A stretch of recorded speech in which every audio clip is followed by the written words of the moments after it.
မန္တလေးမှာမိုးတက်လေပြင်းကြပြီးရေတွေကြီးလို့ငလျင်သင့်3ထပ်တိုက်ပြိုကျတဲ့အကြောင်းပြောပြပေးပါမယ်။မန္တလေးမှာဧပြီလ15ရက်ညနေ9နာရီကနေစတင်ကမိုးသေးထန်စွာရွာသွန်းပြီးလေပြင်းတိုက်ခတ်မှုတွေကြောင့်ငလျင်သင့်3ထပ်တိုက်အဆောက်အဦတစ်ခုပြိုကျခဲ့ကြောင်းဒေသခံတွေကပြောပါတယ်။အဆိုပါ3ထပ်တိုက်မှာလမ်း80နဲ့81လမ်းကြား26လမ်းပေါ်မှာရှိပြီးပြင်းထန်ငလျင်လှုပ်ခတ်ခဲ့ပြီးနောက်တစ်ဖက်ကိုစောင်းနေတဲ့အဆောက်အဦတစ်ခုဖြစ်ပြီးတော့လူကြီးကိုက်တေဆုံးမှုမရှိလို့မြို့ခံတွေကပြောပါတယ်။ညနေပိုင်းမှာမန္တလေးအပြင်ငလျင်တန်ပြင်းထန်စွာခံထားရတဲ့အမရပူရစကိုင်းတရားဦးအင်းဝဒေသတွေမှာလည်းမိုးသေးထန်စွာရွာသွန်းခဲ့ကြောင်းအမရပူရမြို့မှာအဆောက်အဦအပြိုအပျက်တွေကြားကနေအနိမ့်ပိုင်းနေအိမ်များအတွင်းသို့ရေတွေဝင်ရောက်ခဲ့ကြောင်းလည်းသိရပါတယ်။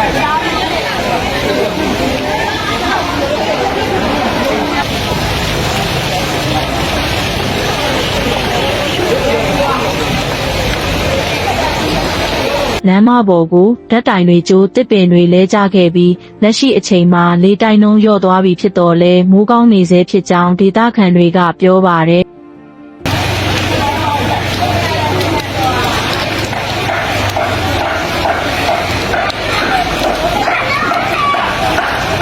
Facebook မှာတော့ဒုက္ခတွေကအပြုံလိုက်ကြီးပါလားဒုက္ခပေါင်းမြောက်များစွာနဲ့နေ့စဉ်ရှင်သန်နေကြရတယ်မြင်ရတွေ့ရတာစိတ်မကောင်းလိုက်တာဘေးကင်းကြဖို့ကိုလည်းဆုတောင်းပေးနေကြပါတယ်ပရိသတ်ကြီးတို့လည်းမန္တလေးအတွက်ဆုတောင်းစကားလေးတွေကိုမန့်မှာရေးခဲ့ကြပါဦးနော်